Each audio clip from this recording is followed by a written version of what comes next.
शेतकऱ्यांसाठी मोठी बातमी. शेतकऱ्यांना 30 जून पर्यंत कर्जमाफी देणार असं आश्वासन फडणवीस सरकारनं दिलं होतं.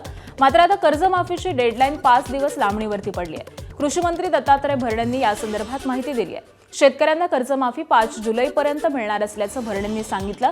20,000 कोटींची कर्जमाफी देण्यात आली आहे. यावरती राज्यपालांची सही अद्यापही झालेली नाहीये. सध्या अधिवेशन सुरू असल्यानं पुरवणी मागण्या राज्यपालांकडे सहीसाठी जातात आणि त्यामुळे कर्जमाफी लांबणीवरती गेल्याचं कारण दत्तात्रय भरणेंनी दिलंय. 5 जुलैनंतरच राज्यपालांची सही झाल्यानंतर तात्काळ शेतकऱ्यांच्या खात्यात पैसे जातील असं भरणेंनी सांगितलं. उद्या 30 जून आहे, परंतु आपल्या सगळ्यांना माहिती आहे की आज आपलं हे अधिवेशन चालू आहे.